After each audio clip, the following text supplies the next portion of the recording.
Hey there everybody, Sage Popham here, founder of the School of Evolutionary Herbalism, and I have a confession to make, and that is that I couldn't learn astrology. And I know that sounds really weird because I've been talking a lot about astrology lately, and it's an integral part of my herbal practice, and I was always very interested in the astrological model. And when I decided to take my studies of astrology more seriously, I bought all the books that I could on the subject, and I started studying like crazy. And for some reason though, it didn't sink in. You know, it was kind of one of those things where I'd want to learn about, you know, a certain sign of the zodiac, and I would read a chapter in a book on that particular sign and close the book. And if someone was to say, hey, can you tell me about Taurus?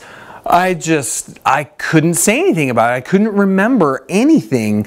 And I felt like maybe I wasn't meant to learn astrology. Maybe it was too complicated. Maybe I didn't have the mind for it. Maybe I wasn't smart enough, you know, all the kind of thinking that comes up when you have a hard time learning something, right?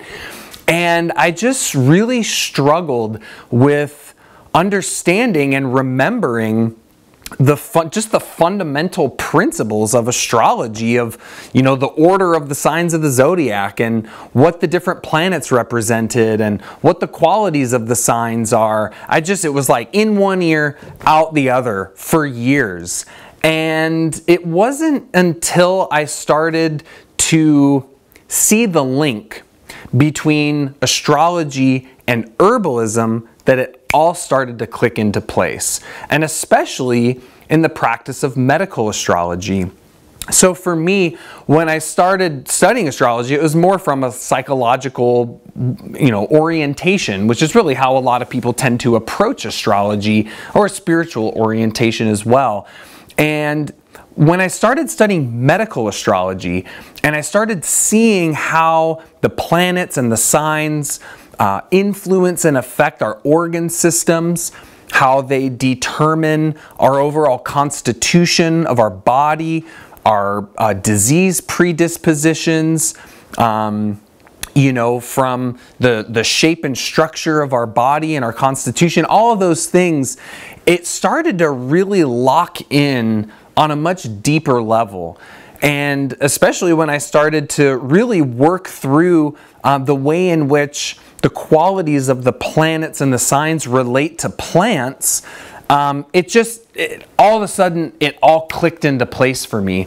And the reason I think that is because a lot of people tend to approach studying astrology from a very from a very intellectual perspective, right? They approach it in terms of memorization, right? Okay, we need to memorize that, you know, Taurus is the throat and the lower jaw and the ears, and is ruled by Venus, and is like very simple natured, and tend to be very kind of reliable and sturdy and strong kind of people, you know, but they can be a little stubborn, right? It's like, they tend to approach like memorizing those kinds of things. And let's face it, who likes memorizing, right? Memorizing sucks. It's no fun, it's hard, and it's really kind of a byproduct of our modern educational system where, you know, you just gotta learn all these things and memorize it and spit out the right answer on the test, and you walk out of the test, and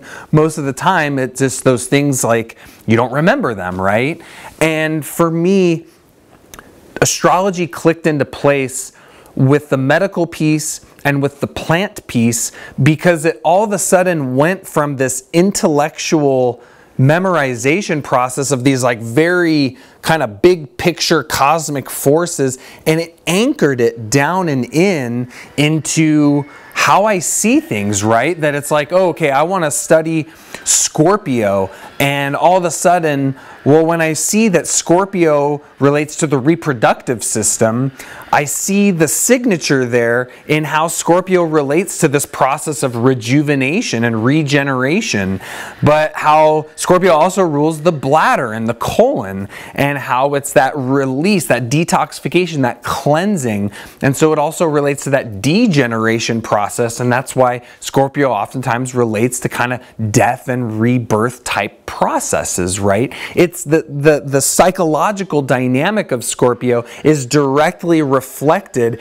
in its physiological aspects, right? In the way it rules the body and the organ systems according to medical astrology. And so it really helped me to learn it by heart, right? And I love that we have that saying in the English language, that we're going to learn something by heart. And to me, when we learn something by heart, it's something that isn't just in the mind, it's something that is directly in our experience, it's in our understanding. It becomes a mode of perception, a way of seeing the world around us. And to me, that is the true study of astrology, and where Astro-Herbalism really takes hold and really kind of reorients our whole perception around plants and people and herbalism and clinical practice.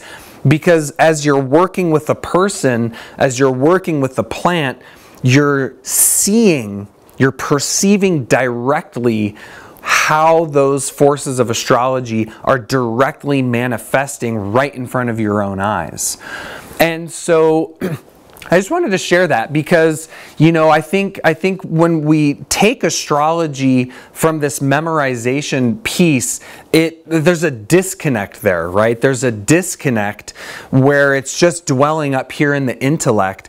And the beauty of Astro-Herbalism is that it takes these kind of big picture concepts, these cosmic forces, and brings them right down into the earth in a very practical system where you're seeing it in the body, you're seeing it in the organs, you're seeing it in the disease and in the symptoms, you're seeing it in the shape of the plant, you're tasting that planet in the plant, you're feeling that planet, its effects on your organ systems, your tissues, you're seeing it directly in your experience. And that really takes your understanding of the astrological pattern to a whole new level. So I'm kind of confessing a little bit that I struggled with astrology for years, and it wasn't until the plants and the physiological component came in that it really started to anchor in on a whole new level.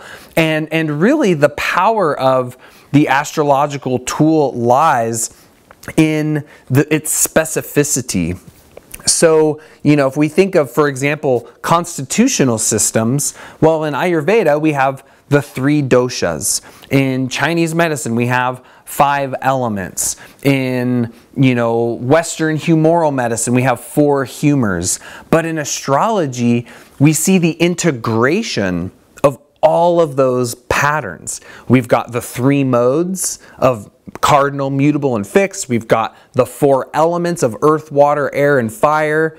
We've got how those 3 modes and those 4 elements combine to create the 12 signs of the zodiac. And then we have 7 inner planets, 3 outer planets that exist within those signs that determine their specific nature of expression. And so, whereas, you know, in Ayurveda, we got 3 doshas and sub-doshas, and, you know, you can get pretty refined with it. With astrology, it's just so specific that you have someone's chart, the way that those forces of nature directly manifest in that unique person from the moment they were born. It's incredibly precise and specific.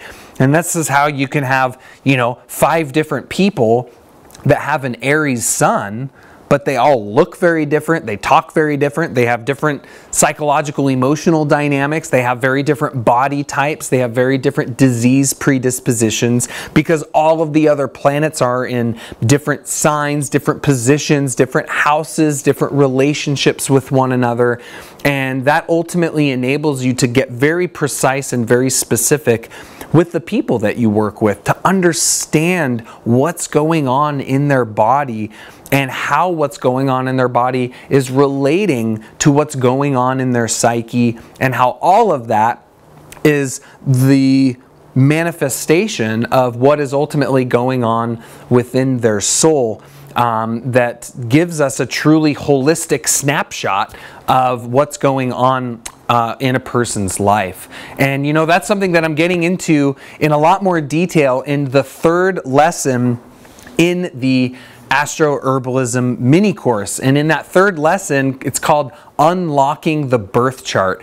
And in that third lesson, I'm literally showing you the 2 specific places in your birth chart that you need to understand in order to see your specific and unique physical constitution, psychological temperament, as well as where your health predispositions are, right? Where are your strong organ systems? Where are maybe your weak organ systems? Where is it in your unique astral body that you can integrate plants to strengthen your nature, to strengthen your constitution, to prevent disease from ever taking root? And so I hope you'll join me in the Astro-Herbalism mini course. That third video is out. We've got all of the videos now available for you to watch. So click the link underneath this video here to sign up for free for the Astro-Herbalism mini course. And we're going to have that open for a little bit longer. So be sure to check it out while you can.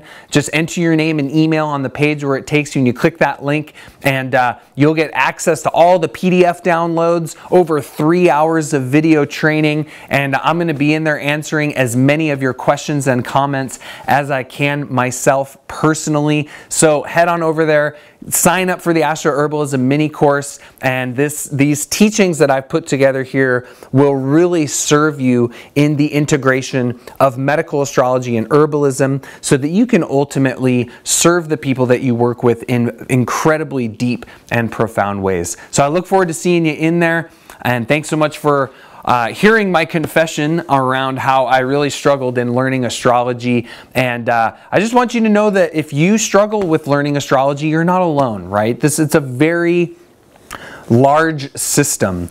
And I believe as herbalists, that system holds an incredible power that you can work with in your herbal practice. And it doesn't have to be overwhelming. It doesn't have to be memorizing all of this stuff. It can be a mode of perception that totally changes your orientation around how you see life, how you see plants, how you see people, and that ultimately gives you skills and strategies and practices for how to serve them in incredibly powerful ways. So I hope to see you in there. Thanks so much for watching this video and listening to my confession, and until next time, take care and be well.